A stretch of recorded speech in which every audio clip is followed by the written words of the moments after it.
ওয়াইজা সারাকা ফীহিমুদ দাঈফ, আর একই অপরাধ যখন দুর্বল মানুষ করত, খেটে খাওয়া মানুষ, মেহনতি মানুষ, রিকশাওয়ালা, শ্রমিক, ঠেলাগাড়ি চালক, নৌকার মাঝি, মজদুর, পথের টোকাই, এই শ্রেণীর দুর্বল মানুষ যখন অপরাধ করত, যেই অপরাধ করে মন্ত্রী দুলাভাই ছাড়া পেয়েছে, যেই অপরাধ করার পরে এমপির শালার শাস্তি হয় নাই, যেই অপরাধ করার পরে শিল্পপতির বিচার হয় নাই, যেই অপরাধ করার কারণে রাজনৈতিক নেতার কোনো বিচার হয় নাই, একই অপরাধ দুর্বল, গরিব, অসহায় মানুষ করার পরে তার উপর আইনের শাসন 100 ভাগের জায়গায় 200 ভাগ বাস্তবায়ন করা হয়। আল্লাহ নবী বলেছেন, পৃথিবীতে ইসলাম এসেছে শুধুমাত্র ইবাদত, নামাজ, রোজার, হজ, যাকাতের বিধান বাস্তবায়নের জন্য নয়। ইসলাম দুনিয়াতে আগমন করেছে, তার আগমনের অন্যতম উদ্দেশ্য হলো সমস্ত বৈষম্য দূর করে, জুলুম আর বেইনসাফি দূর করে বিশ্ব সভ্যতায় ন্যায় এবং ইনসাফ কায়েম করা। পবিত্র কোরআনে পাকের সূরাতুল জুমার একটি আয়াত আমি আপনাদের সম্মুখে তেলাওয়াত করেছি। একটি ঐতিহাসিক আয়াত, যে আয়াতের মধ্যে আল্লাহ পাক রব্বুল আলামিন বিশ্ব মানবতার মুক্তির দূত, আল্লাহর প্রেরিত সর্বশ্রেষ্ঠ রাসূল মুহাম্মদ সাল্লাল্লাহু আলাইহি ওয়াসাল্লামের আগমনের উদ্দেশ্য এবং পৃথিবীতে তার পালিত ঐতিহাসিক কর্মসূচি সম্পর্কে একটি ধারাবাহিক আলোচনা আল্লাহ এখানে করেছেন। এই আয়াতের আলোচনার মাধ্যমে আমরা বুঝতে পারব যে মহানবী মুহাম্মদুর রাসূলুল্লাহ সাল্লাল্লাহু আলাইহি ওয়াসাল্লাম তিনি যে এক বিপ্লব সাধন করেছিলেন। একটি অন্ধকার এবং জাহেলি যুগে তিনি মরুচারী এক জাতির নিকট আগমন করে সেই আরব্য মরুচারী অসভ্য বর্বর একটি জাতিকে পৃথিবীর ইতিহাসের সবচেয়ে উন্নত, সুসভ্য, সবচেয়ে আলোকিত জাতিতে পরিণত করেছেন, যারা শুধু আরব ভূখণ্ডেই নয়, পৃথিবীর এক প্রান্ত থেকে আরেক প্রান্ত পর্যন্ত আলোকবর্তিকা হয়ে, সভ্যতার মশাল নিয়ে, মানবতার দূত হয়ে পৃথিবীর দিকে দিকে তারা ছড়িয়ে পড়েছে এবং সারা বিশ্বময় সূচিত হয়েছে মানব সভ্যতার এক অনন্য জাগরণ। এই যে রাসূল আকরাম সাল্লাল্লাহু আলাইহি ওয়াসাল্লাম এমন একটি ঐতিহাসিক বিপ্লব সাধন করলেন, কিভাবে তিনি করলেন, কি ছিল তার কর্মপ্রক্রিয়া, কেমনভাবে তিনি এই সভ্যতার পরিবর্তন ঘটালেন, অন্ধকারে আলো ফোটালেন, বর্বরতার জায়গায় ইনসানিয়ত এবং মানবতার ফুল বাগিচা তৈরি করলেন, তার একটি ধারাবাহিক কর্মসূচির বিবরণ কোরআনে পাকের সূরাতুল জুমার মধ্যে আল্লাহ আলোচনা করেছেন। ঠিক একই ধরনের আরেকটি আয়াত সূরাতুল বাকারার মধ্যেও রয়েছে, কাছাকাছি আয়াত, সামান্য অগ্রপশ্চাতের একটু পার্থক্য সহ মূল কথাগুলো একইভাবে সূরাতুল বাকারার মধ্যেও আল্লাহ পাক কাছাকাছি আরেকটি আয়াত নাজিল করেছেন। সেখানে আল্লাহ বলেছেন, রব্বানা ওয়াবআস ফীহিম রাসূলাম মিনহুম ইয়াতলু আলাইহিম আয়াতিকা ওয়া ইউআল্লিমুহুমুল কিতাবা ওয়াল হিকমাতা ওয়া ইউযাক্কিহিম ইন্নাকা আনতাল আজিজুল হাকীম। এই আয়াতটি অবতীর্ণ হয়েছে খলিলুল্লাহ ইব্রাহিম আলাইহিস সালাতু ওয়াস সালামের দোয়া হিসাবে, অর্থাৎ তিনি একটি দোয়া করেছিলেন আল্লাহর কাছে। সেই দোয়ার ভাষ্য আল্লাহ পাক রব্বুল আলামিন উদ্ধৃতি আকারে সূরাতুল বাকারার মধ্যে ইব্রাহিম আলাইহিস সালাতু ওয়াস সালামের ইতিহাস বর্ণনার প্রসঙ্গে আল্লাহ আলোচনা করেছেন। তাও আরেকটি ঐতিহাসিক প্রেক্ষাপটে আল্লাহর নির্দেশে ইব্রাহিম আলাইহিস সালাম তার সন্তান ইসমাইল আলাইহিস সালামকে নিয়ে সেই মক্কার পাহাড়ি প্রান্তরে একটি উপত্যকায় চারিদিকে পাহাড় পরিবেষ্টিত একটি জনমানবহীন, একটি অনুন্নত, অবহেলিত একটি অঞ্চলে, পাহাড়ি অঞ্চলে, পাথুরে অঞ্চলে আল্লাহর পক্ষ থেকে আদিষ্ট হয়েছিলেন আল্লাহর ঘর বাইতুল্লাহ নির্মাণ করার জন্য। বিওয়াদিন গায়রি জি জারইন, এমন একটি উপত্যকা যেখানে কোনো ফল ফসল হয় না, যেখানে কোনো ফুল ফোটে না, যেখানে কোনো বৃক্ষলতা গজায় না, অর্থাৎ মানুষকে আকৃষ্ট করার মতো সেখানে কিছুই নেই। একটি খুবই ক্ষুদ্র জনবসতি, তাও অতি সম্প্রতি যেই জনবসতিটা গড়ে উঠেছে, এমন একটি অনুন্নত, জনবিচ্ছিন্ন, অনুন্নত একটি জনবসতিতে আল্লাহ পাক নির্দেশ দিলেন সেখানে যেন আল্লাহর ঘর নির্মাণ করা হয়, এবং সেই ঘরটিকেই আল্লাহ পাক রব্বুল আলামিন অনাগত ভবিষ্যতে সারা পৃথিবীর জন্য সেন্টার পয়েন্ট হিসেবে, সারা পৃথিবীর মার্কাজ হিসেবে আল্লাহ সেটাকে বিশ্ববাসীর জন্য গ্রহণযোগ্য করবেন, এবং সারা পৃথিবীর নেতৃত্ব প্রদান করা হবে এই বাইতুল্লাহ থেকে, আল্লাহর ঘর থেকে, এবং সারা দুনিয়ার মানুষের কেন্দ্রবিন্দুতে পরিণত হবে এই ঘর। আল্লাহ পাক সেই ঘর নির্মাণ করার নির্দেশ দিলেন তার খলিলকে।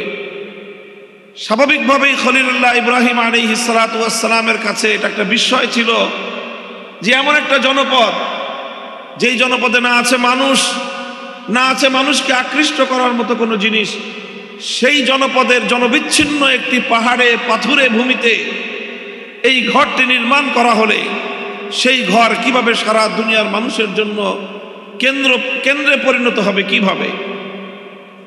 এটাকে কেন্দ্রে পরিণত করতে হলে প্রয়োজন হবে এখানে কেন্দ্রীয় কিছু কর্মসূচির, যেই কর্মসূচির মাধ্যমে আল্লাহর ঘর বাইতুল্লাহ সারা পৃথিবীর মানুষের জন্য কেন্দ্রে পরিণত হবে, এখানে একটা মার্কাজ গড়ে উঠবে। আর সেটা গড়ে উঠবার জন্য ইব্রাহিম আলাইহিস সালাতু ওয়াস সালাম বুঝতে পেরেছিলেন যে একটি মার্কাজ, একটা সেন্টার গড়ে উঠবার জন্য প্রয়োজন হলো একজন কেন্দ্রীয় ব্যক্তিত্বের। এই জন্য ইব্রাহিম আলাইহিস সালাতু ওয়াস সালাম আল্লাহর কাছে দোয়া করলেন বাইতুল্লাহ নির্মাণ করে, যে আল্লাহ, এই ঘর তোমার ঘর কাবা, এই কাবা সারা দুনিয়ার মানুষের কেন্দ্রবিন্দুতে যদি পরিণত হতে হয়, তাহলে এখানে তুমি এমন একজন মহামানব পাঠাও, যেই মহামানব তার কর্মসূচির মাধ্যমে সারা দুনিয়ার মানুষকে বাইতুল্লাহর দিকে আকৃষ্ট করবে, এবং বাইতুল্লাহর দিকে সারা পৃথিবীর মানুষের মন, মস্তিষ্ক এবং তাদের মনোযোগকে নিবিষ্ট করবে, আকৃষ্ট করতে পারবে। তখন ইব্রাহিম আলাইহিস সালাম আল্লাহর কাছে দোয়া করলেন, হে আল্লাহ, তুমি একজন মানুষ এখানে পাঠাও, একজন মহামানব তুমি পাঠাও, একজন রসুল তুমি পাঠাও, যেই রসুলের কিছু কর্মসূচির কথা ইব্রাহিম আলাইহিস সালাম উল্লেখ করেছেন। ইব্রাহিম আলাইহিস সালাম তার দোয়ার মধ্যে যেই রসুলের জন্য তিনি কামনা ব্যক্ত করেছেন, দোয়া করেছেন আল্লাহর কাছে, সেই রসুলের জন্য তিনি 4টি কর্মসূচি এবং 4টি বৈশিষ্ট্যের কথা উল্লেখ করেছেন।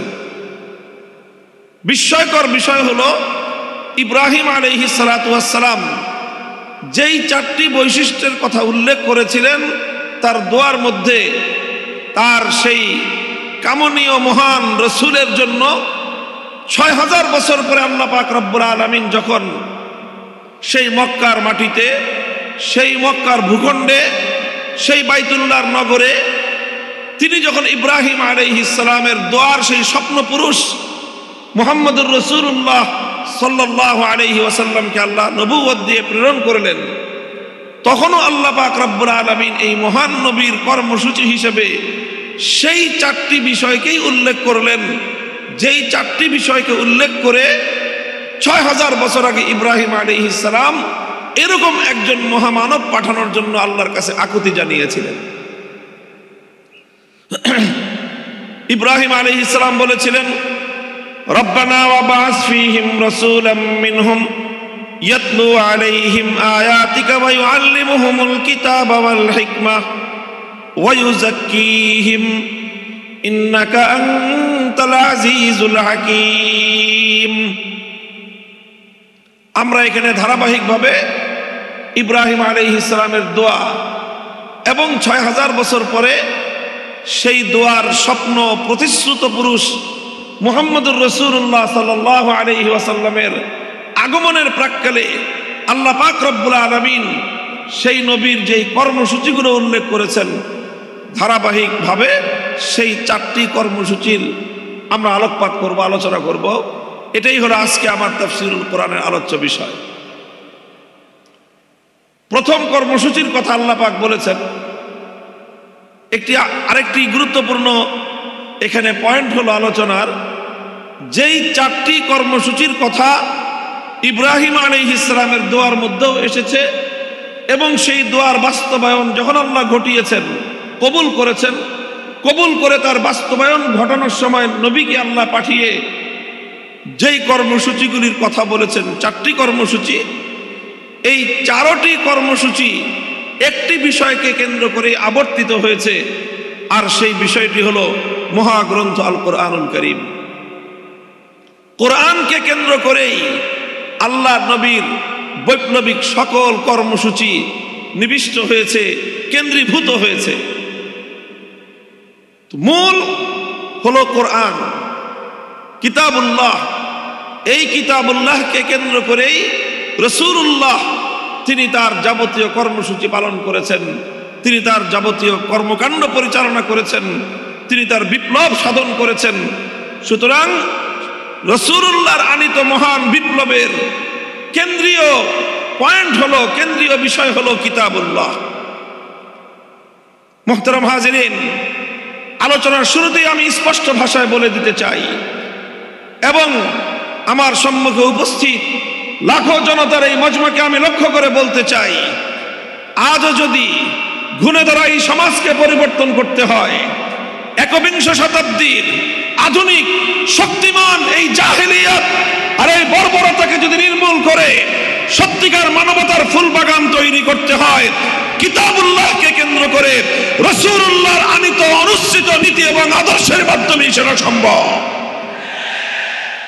কাজে আমাদেরকে আবার, যারা আমরা আল্লাহর কিতাবুল্লাহর অনুসারী, যারা আমরা রাসূলুল্লাহর উম্মত, কিতাবুল্লাহর অনুসারী, রাসূলুল্লাহর উম্মত, একাডেমিক পড়াশোনা, একাডেমির বাইরে বিভিন্ন পাঠ্যপুস্তকের বাইরে কত কিছুর পড়াশোনা অনেক মানুষ আমরা করি, কিন্তু বহু মানুষ, আল্লাহর অনেক এমন বান্দা, আল্লাহর নবীর এমন অনেক উম্মত রয়ে গিয়েছে, জীবনের ৬০, ৭০, ৮০ বছর বয়সে অন্তত একবারের জন্য হলো আল্লাহর কোরআনের সূরাতুল ফাতিহার আলহামদুলিল্লাহ থেকে সূরাতুন নাসের মিনাল জিন্নাতি ওয়ান নাস পর্যন্ত পূর্ণ কোরআনে পাকের ব্যাখ্যা তো দূরের কথা, অনুবাদটুকু একবার কেউ পড়ে দেখে নাই। এমন মানুষ সমাজে আছে না নাই? বলেন আছে না নাই? আমি মনে করি যারা এই কাজটুকু আমরা করি নাই, তারা আমরা আল্লাহর পক্ষ থেকে আমাদের প্রতি নাজিলকৃত আল্লাহর সর্বশ্রেষ্ঠ নিয়ামত আল্লাহর কোরআন কিতাবুল্লাহর সঙ্গে আমরা বিশ্বাসঘাতকতা করেছি, চরম দায়িত্বহীনতার পরিচয় দিয়েছি। শপথ নিন, যারা অন্তত এই কাজটা করেননি, জীবনের অবশিষ্ট সময়ে হলেও ধাপে ধাপে প্রতিদিন 1 পৃষ্ঠা 2 পৃষ্ঠা 1 রুকু 2 রুকু করে 1 সূরা 2 সূরা করে অল্প অল্প করে হলেও পূর্ণ কোরআনে পাকের ব্যাখ্যা না পড়তে পারেন, অন্তত গ্রহণযোগ্য নির্ভরযোগ্য কোন ব্যক্তির আলেমের লিখিত কোরআনের অনুবাদ অন্তত একবার পড়বো। আমরা পড়বো তো সবাই ইনশাআল্লাহ? কারা কারা পড়বেন বলেন তো? আল্লাহ পাক কবুল করেন। আমরা আল্লাহর কোরআনের আলো ঘরে ঘরে জ্বালতে চাই। ঘরে ঘরে জ্বালার আগে অন্তত প্রথম আমাদের হৃদয়ে গহীনে আল্লাহর কোরআনের আলো জ্বালতে হবে। প্রতিটি মুসলমান কোরআনের তেলাওয়াত শেখার চেষ্টা করতে হবে। দ্বিতীয়ত, কোরআনের মর্ম বোঝার জন্য তালিমে কিতাবের কর্মসূচির আওতায় আমাদের আসতে হবে। আল্লাহর নবীর প্রথম কর্মসূচি তেলাওয়াতে কিতাবের আওতায় এসে কোরআনে পাকের তেলাওয়াত শিখতে হবে। কোরআনে পাকের দ্বিতীয় কর্মসূচি, রাসূলুল্লাহর দ্বিতীয় কর্মসূচি তালিমে কিতাবের আওতায় এসে অন্তত জীবনে একবার হলেও পবিত্র কোরআনে পাকের অনুবাদ ফার্স্ট টু লাস্ট, আগা গোড়া একবার অন্তত আপনারা অধ্যয়ন করুন। আমি আত্মবিশ্বাসের সঙ্গে বলতে পারি, একজন মানুষ যদি মনোযোগ সহকারে পূর্ণ কোরআনে পাক একবার অনুবাদ পাঠ করে, কোরআন তার হৃদয়ের গহীনে এমন প্রভাব তৈরি করতে পারবে, পৃথিবীতে আর কোনো কিছু তার হৃদয়ে এত গহীন প্রভাব তৈরি করতে পারবে না ইনশাআল্লাহ। এটা গেল দ্বিতীয় দফা কর্মসূচি। 3 নম্বর কর্মসূচি হলো আল্লাহর পয়গম্বরের ওয়া ইউআল্লিমুহুমুল কিতাবা ওয়াল হিকমাহ, তালিমে হিকমত। 3 নম্বর কর্মসূচি হলো তালিমে হিকমত। কি বললাম বলেন তো? তালিমে হিকমত বলেন সবাই, তালিমে হিকমত। 1 নম্বর কর্মসূচি ছিল তিলাওয়াতে কিতাব, 2 নম্বর কর্মসূচি ছিল তালিমে কিতাব। আল্লাহর নবীর 3 নম্বর কর্মসূচি হলো তালিমে হিকমত। 3 নম্বর কর্মসূচি কি? জোরে বলেন। তালিমে হিকমত। তালিমে হিকমত কি জিনিস?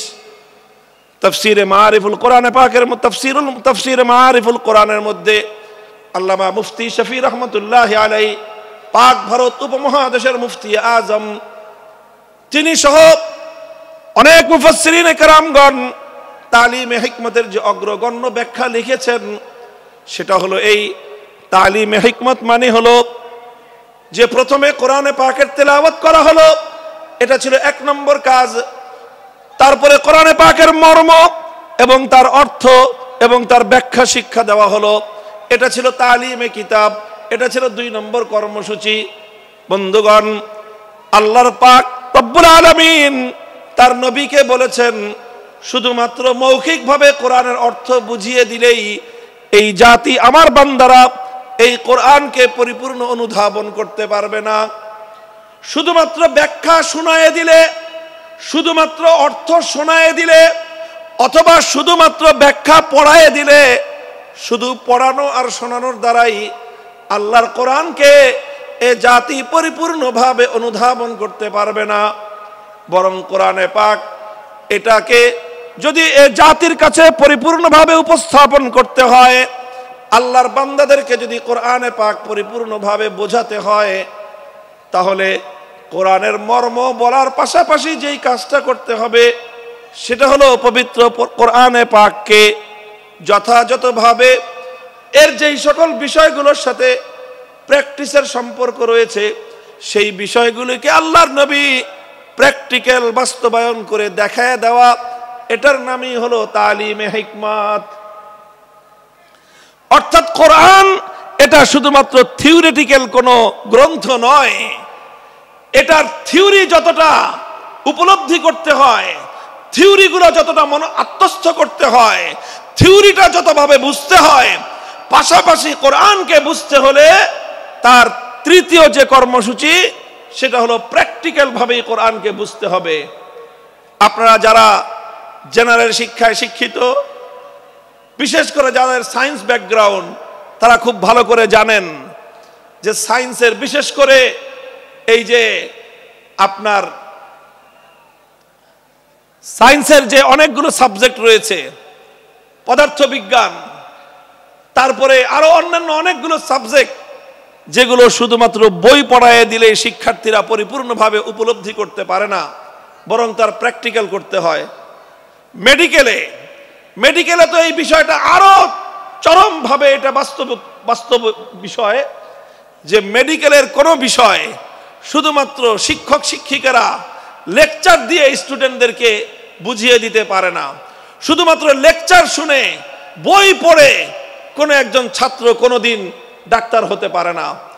লেকচার শুনতে হয়, বই এবং শীট পড়তে হয়, পাশাপাশি প্রত্যেকটা বিষয়ের জন্য এখানে প্র্যাকটিক্যাল করার জন্য ল্যাবরেটরি থাকে। এই যে এখানে আদ্দিন মেডিকেল কলেজে যান, আমি দেখেছি এটার পরিদর্শন করে, এখানে চমৎকার সব ল্যাবগুলো রয়েছে। প্রতিটি ক্লাসের, প্রতিটি বর্ষের শিক্ষার্থীদের জন্য প্রায় প্রতিটি ক্লাসের সাথে সাথে প্র্যাকটিক্যাল হাতে কলমে মেডিকেল সায়েন্সের শিক্ষা দেওয়ার জন্য মানব দেহের অঙ্গ প্রত্যঙ্গের ডিটেলস বিবরণ হাতে কলমে আঙ্গুল দিয়ে প্র্যাকটিক্যাল দেখিয়ে দিয়ে একজন শিক্ষার্থীকে সেখানে শিক্ষা দেওয়া হয়। কথা বলেন ঠিক না বেঠিক? মেডিকেল সায়েন্স যতটা প্র্যাকটিক্যাল, কোরআনে পাক তার চেয়ে বেশি প্র্যাকটিক্যাল। কোরআন শুধুমাত্র অর্থ বুঝে, শুধু ব্যাখ্যা বুঝে আল্লাহর কোরআনের উপর পরিপূর্ণভাবে আমল করা কোশ্চিনকালেও সম্ভব নয়। এজন্য রাসূল আকরাম সাল্লাল্লাহু আলাইহি ওয়াসাল্লামের 3 নম্বর কর্মসূচি হলো তালিমে হিকমত। তালিমে হিকমতের অর্থ হলো তেলাওয়াতে কিতাবের মাধ্যমে যেই কোরআনের তেলাওয়াত হয়েছে, তালিমে কিতাবের মাধ্যমে যেই কোরআনের অর্থ এবং ব্যাখ্যা শিক্ষা দেওয়া হয়েছে, তালিমে হিকমতের মাধ্যমে সেই কোরআনে পাকের প্র্যাকটিক্যাল বিষয়গুলো বাস্তবে প্রতিফলিত করে প্র্যাকটিক্যাল করে উম্মতকে দেখিয়ে দিতে হবে। এটা হলো তালিমে হিকমত। এবং নবী আকরাম সাল্লাল্লাহু আলাইহি ওয়াসাল্লাম তার জীবনের একটা গুরুত্বপূর্ণ অধ্যায় তালিমে হিকমতের মধ্যে কাটিয়েছেন। উম্মতকে প্র্যাকটিক্যাল শিখিয়েছেন। কোরআন কিভাবে শিখিয়েছেন যেমন উপলব্ধি করুন। দৃষ্টান্ত দিয়ে আমি বলছি সংক্ষেপে। আল্লাহ পাক কোরআনে আয়াত নাজিল করলেন, আকিমুস সালাত, সালাত কায়েম করো। আল্লাহর নবী প্রথমে তেলাওয়াত শোনালেন, আকিমুস সালাত ওয়া আতুজ যাকাত ওয়া আতিউল্লাহ ওয়া রাসূলহু। তেলাওয়াত শোনালেন, 1 নম্বর কর্মসূচি পালিত হলো। তারপরে সালাতের মর্ম ব্যাখ্যা করে বোঝালেন যে সালাতের অর্থ কি। আল্লাহ নবী বুঝিয়ে দিলেন সালাতের অর্থ হলো এমন একটা ইবাদত যে ইবাদতের মধ্যে তাকবীরে তাহরিমা থাকবে, যে ইবাদতের মধ্যে সূরা ফাতিহার তেলাওয়াত থাকবে, যে ইবাদতের মধ্যে সূরা ফাতিহার পরে আরো কোরআনের তেলাওয়াত থাকবে, যে ইবাদতের মধ্যে রুকু থাকবে, রুকুর মধ্যে তাসবিহ থাকবে, তারপরে সাজদা থাকবে, সাজদার মধ্যে তাসবিহ থাকবে, তারপরে বৈঠক হবে, সেই বৈঠকের মধ্যে তাশাহুদ থাকবে। এইভাবে সালামের মাধ্যমে যে ইবাদতটা সমাপ্ত হবে, সালাতের দ্বারা সেই ইবাদত উদ্দেশ্য, সেই সালাতকে কায়েম করতে বলেছেন। কিয়ামের ইকামতের কি অর্থ আল্লাহর নবী তার সব কিছু ব্যাখ্যা করে বুঝিয়ে দিয়েছেন। এখানেই নবীজির দায়িত্ব শেষ হয়নি, বরং সালাত কিভাবে আদায় করতে হবে রাসূল আকরাম সাল্লাল্লাহু আলাইহি ওয়াসাল্লাম প্র্যাকটিক্যাল ভাবে সেটা উম্মতকে শিক্ষা দিয়েছেন। মদিনার মসজিদ নববীর মধ্যে তিনি মিম্বার স্থাপন করে সেই মিম্বারের উপর দাঁড়িয়ে রাসূলুল্লাহ সাল্লাল্লাহু আলাইহি ওয়াসাল্লাম 2 রাকাত নামাজ আদায় করেছেন। সকলে দর্শক, আল্লাহর নবী সালাত আদায়কারী, সকল সাহাবী দর্শক।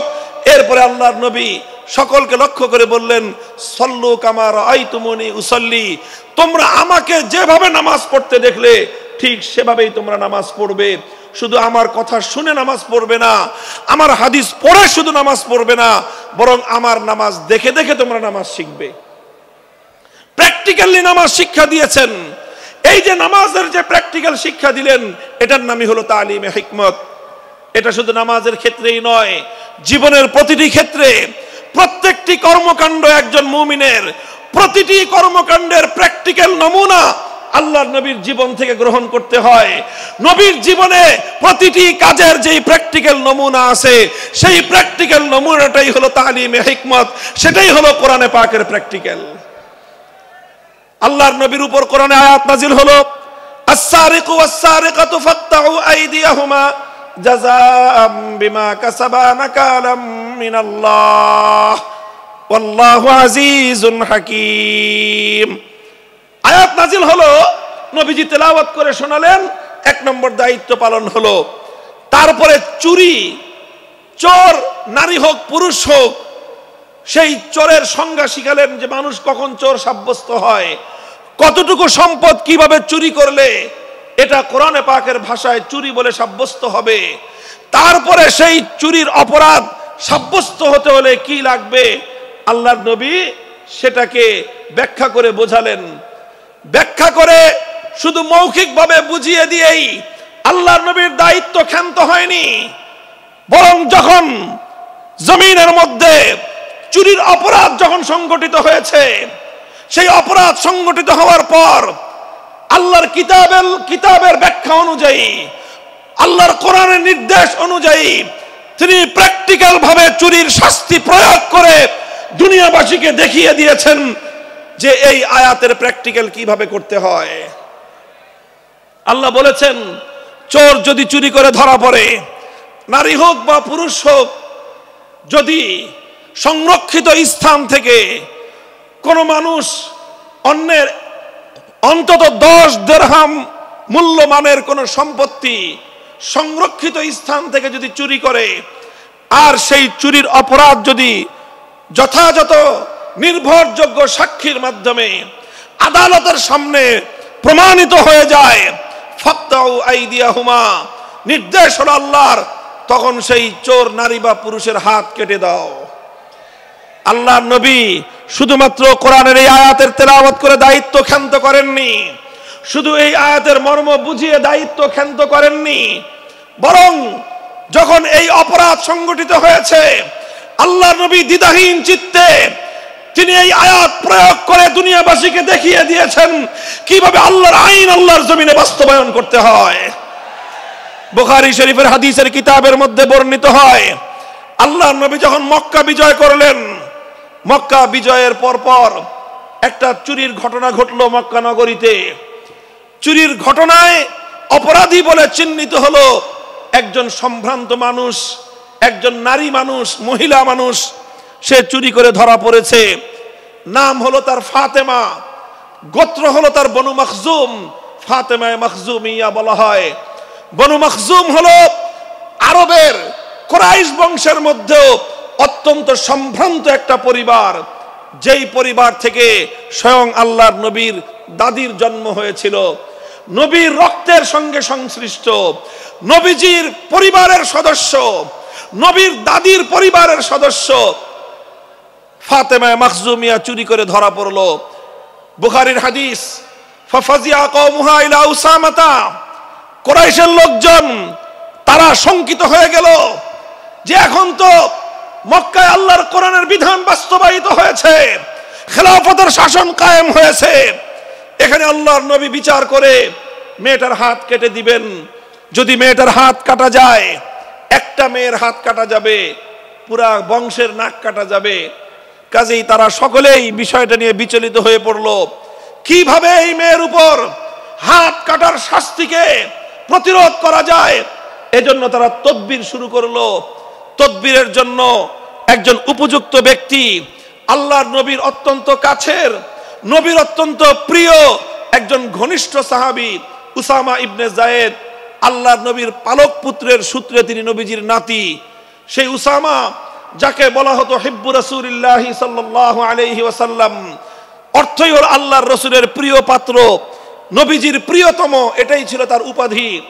সেই কুরাইশ বংশের লোকজন, বনু মখজুম গোত্রের লোকজন উসামাকে এসে ধরলো, যাও মুহাম্মদ সাল্লাল্লাহু আলাইহি ওয়াসাল্লাম সম্পর্কে তোমার দাদা লাগে, তুমি তোমার দাদাকে গিয়ে বলো এই মেয়েটার জন্য হাত না কাটা হয়, কারণ এই মেয়েটা ওনার নিজের বংশের লোক।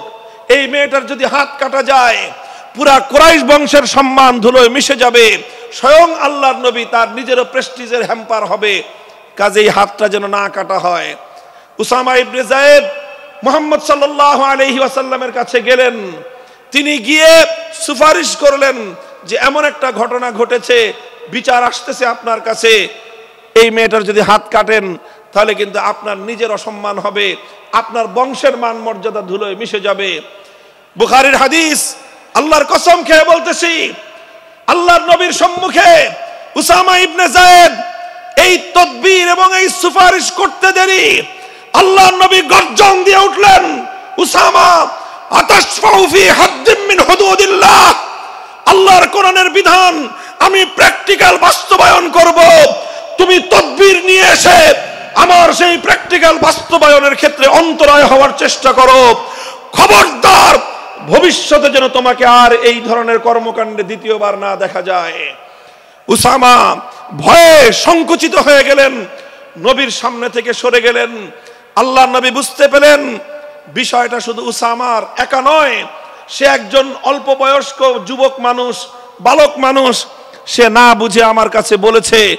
তাকে যারা প্রেরণ করেছে গোটা এই মক্কার আমার গোষ্ঠী কুরাইশ বংশের লোকেরা, তাদের মধ্যে শতাব্দীকাল সহস্রাব্দীকাল ধরে যেই জাহিলিয়াত আর যেই কুসংস্কার গড়ে উঠেছে, সেই কুসংস্কারকে এই উসামার মাধ্যমে তারা বাস্তবায়ন করার চেষ্টা করেছিল। সুতরাং শুধু উসামাকে ধমক দিলেই চলবে না, গোটা মক্কাবাসীকে সংশোধন করতে হবে। ফালাম্মা কানাল আশিয়্যু, হাদিসের ভাষ্য, বিকাল বেলায় আল্লাহর নবী বাইতুল্লাহ শরীফের সামনে দাঁড়িয়ে, পবিত্র কাবার চত্বরে দাঁড়িয়ে জাতির উদ্দেশ্যে নবীজি ভাষণ দিলেন। মক্কা বিজয়ী মহাবীর আখেরি নবী বিশ্ব নবী মুহাম্মদুর রাসূলুল্লাহ সাল্লাল্লাহু আলাইহি ওয়াসাল্লাম, মক্কা রাষ্ট্রের রাষ্ট্রনায়ক, তিনি জাতির উদ্দেশ্যে ভাষণ দিচ্ছেন। পৃথিবীর অনেক নেতা, অনেক প্রধানমন্ত্রী, অনেক রাষ্ট্রনায়ক, অনেক বিশ্ব নেতা বিশ্ব মানব জাতির উদ্দেশ্যে ভাষণ দিয়েছে। আর আল্লাহর নবীও একজন লিডার হিসেবে, একটি জাতির কর্ণধার হিসেবে জাতির উদ্দেশ্যে তিনি ভাষণ দিচ্ছেন। কম্পেয়ার করা দরকার, নবীর ভাষণ থেকে বিশ্ব নেতাদের, জাতীয় নেতাদের শিক্ষা গ্রহণ করা উচিত।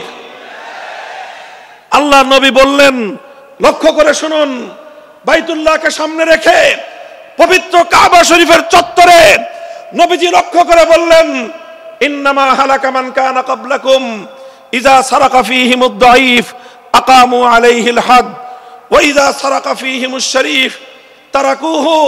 হে আমার জাতি, শুনে রাখো, পৃথিবী থেকে অনেক সম্প্রদায়, অনেক জাতি, অনেক কওমকে আল্লাহ পাক রব্বুল আলামিন ধ্বংস করে দিয়েছেন।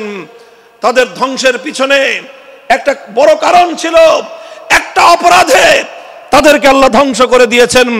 সেই অপরাধটা ছিল ইজা সারাকা ফীহিমুজ যায়ীফ আকামু আলাইহিল হাদ ওয়া ইজা সারাকা ফীহিমুশ শরীফ তারাকুহু।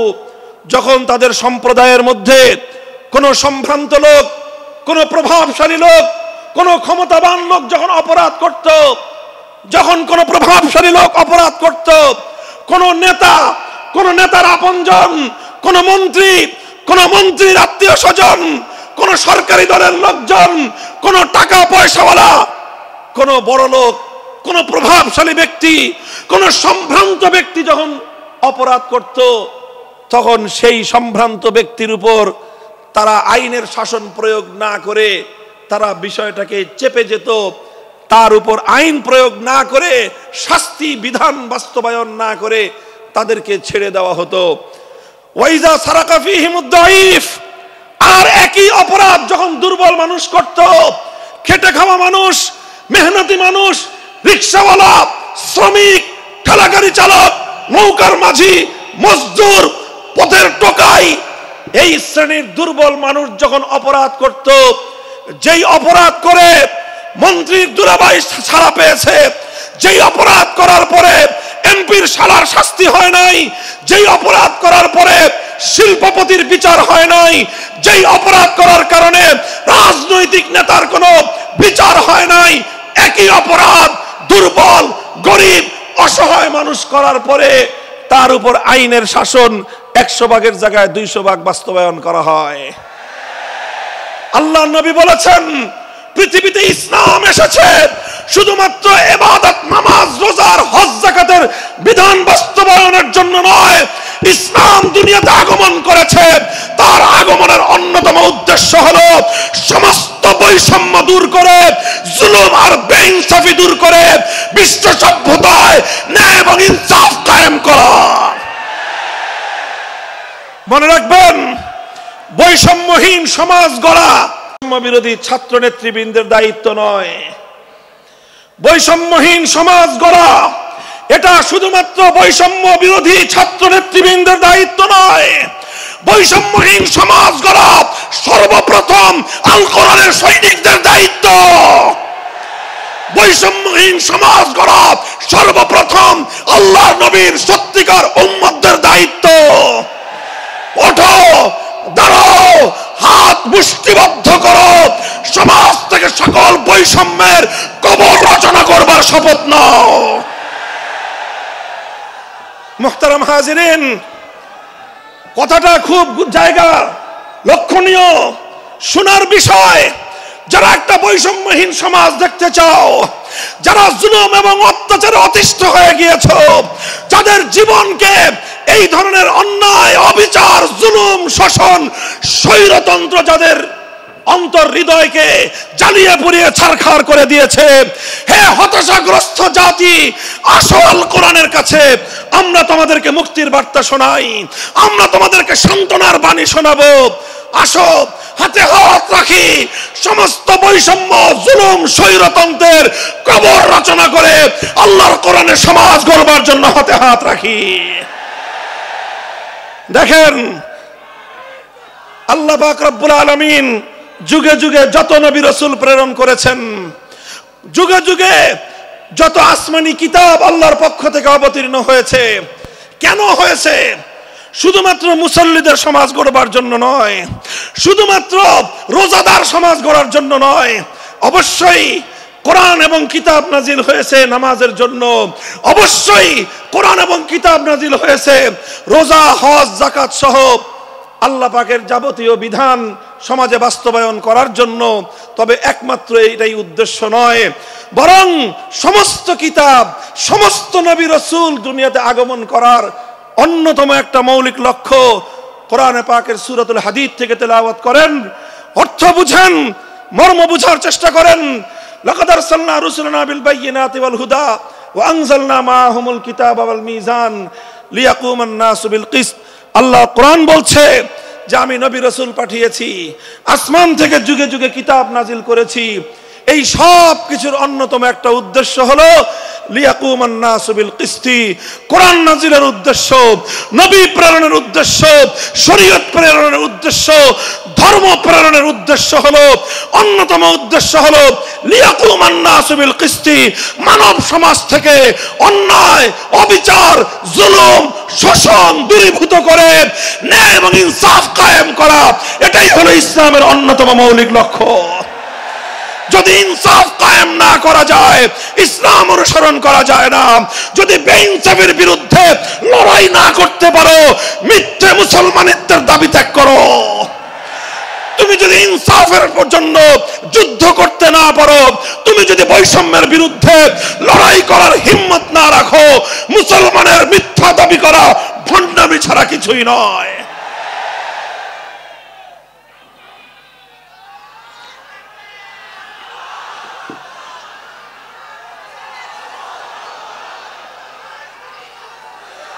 এই জন্য আমাদেরকে বুঝতে হবে, আমাদের জীবনের অন্যতম মিশন, যে জন্য আল্লাহ তার নবীদেরকে পাঠিয়েছেন, নবীদের জীবনের মিশন যা ছিল, নবীর উত্তরাধিকারী, নবীর অনুসারীদের জীবনের মিশনও সেটাই হবে।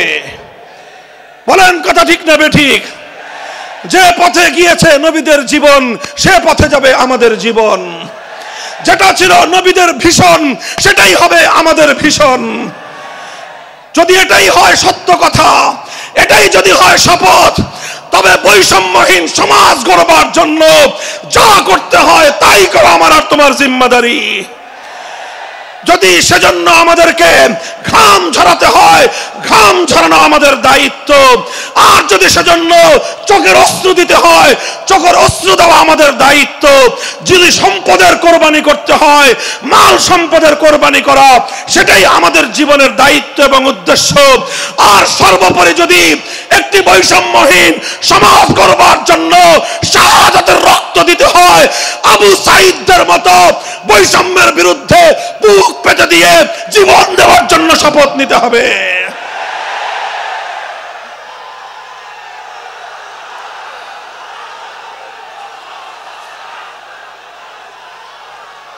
এই প্রস্তুত থাকবেন তো ইনশাআল্লাহ?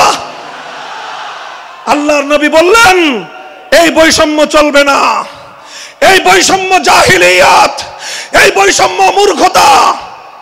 সমাজের মধ্যে নিজের দলের লোক অন্যায় করলে পাগার পার, বিরোধী দলের লোক অন্যায় করলে আইনের শাসনে 100 ভাগের জায়গায় 200 ভাগ।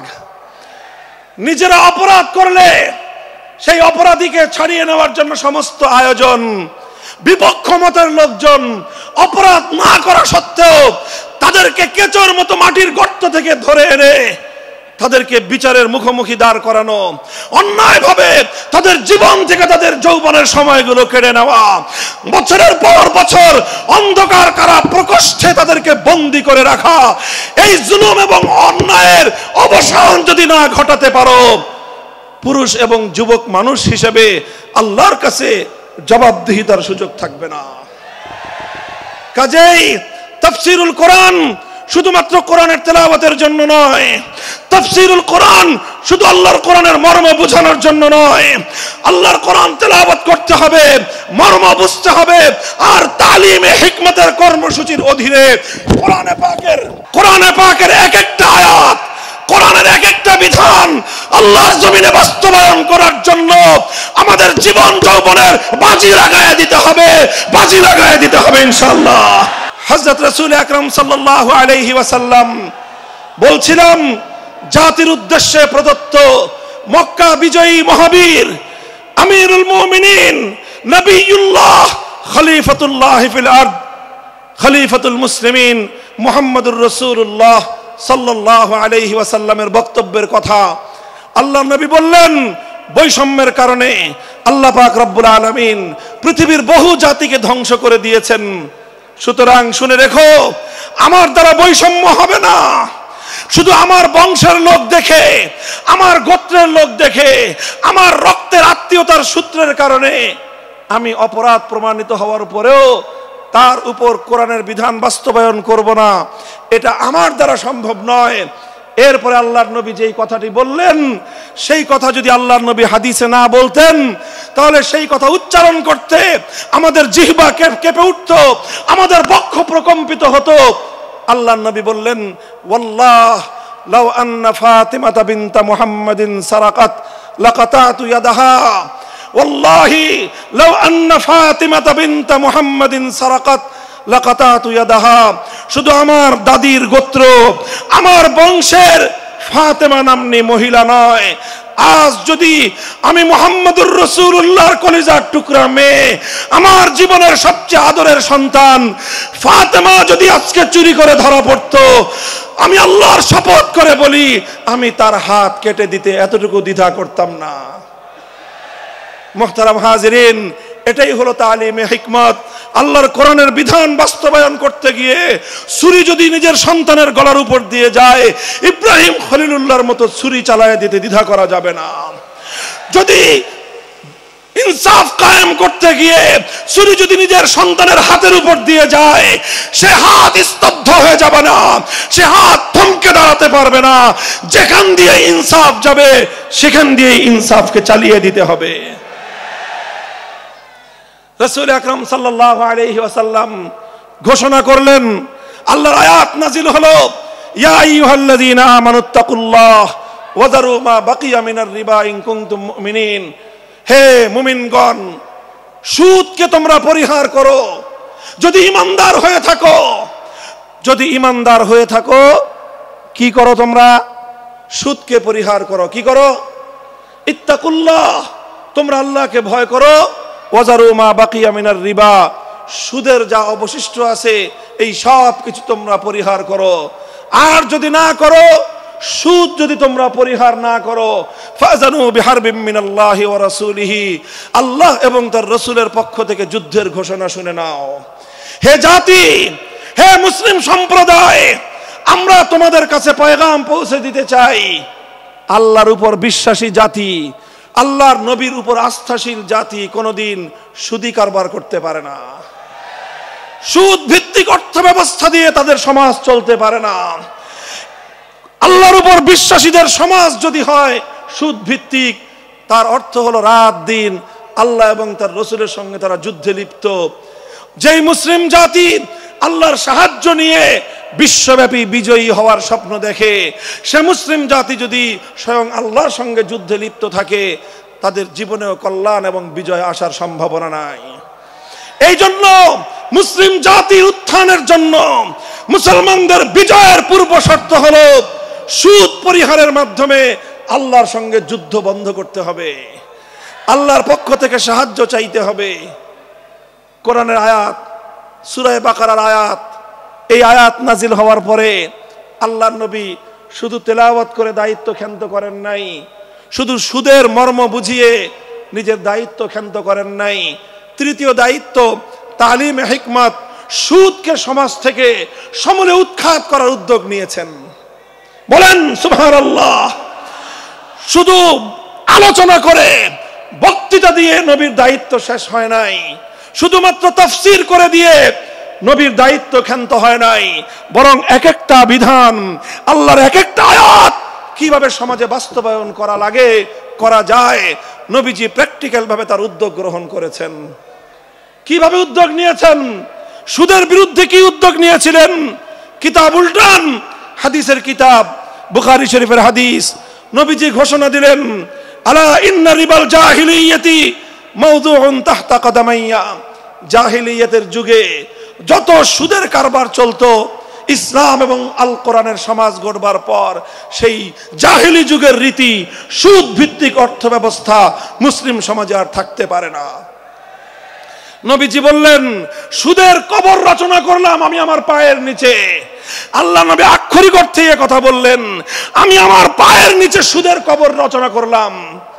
এরপরে আল্লাহ নবী ঘোষণা দিলেন, অনেকে আছো তোমরা যারা আগে কুফরির জামানায় জাহিলিয়াতের যুগে সুদের উপর লগ্নি করেছো, সুদের উপর মানুষকে ঋণ দিয়েছো, সুদী মহাজন যারা সুদের ভিত্তিতে মানুষকে টাকা দিয়েছো, এইরকম কাজ কারবার যারা করত, সেই যুগে তাদের মধ্যে একজন ছিলেন স্বয়ং আল্লাহর নবীর চাচা হযরত আব্বাস বিন আব্দুল মুত্তালিব রাদিয়াল্লাহু আনহু।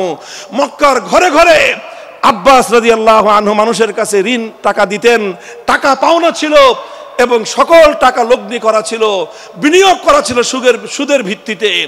আল্লাহর নবী ঘোষণা করলেন, জাহেলি যুগের সমস্ত সুদ আমি আল্লাহর নবী মওকুফ ঘোষণা করলাম। সর্বপ্রথম যেই সুদ আমি মাফ ঘোষণা করলাম সেটা হলো আমার চাচা আব্বাসের সুদ। কাউকে আমার চাচার কাছ থেকে যারা ঋণ নিয়েছিল, কেউ আর আমার চাচার সুদ দিতে হবে না, শুধুমাত্র মূল পুঁজিটা ফেরত দিবে।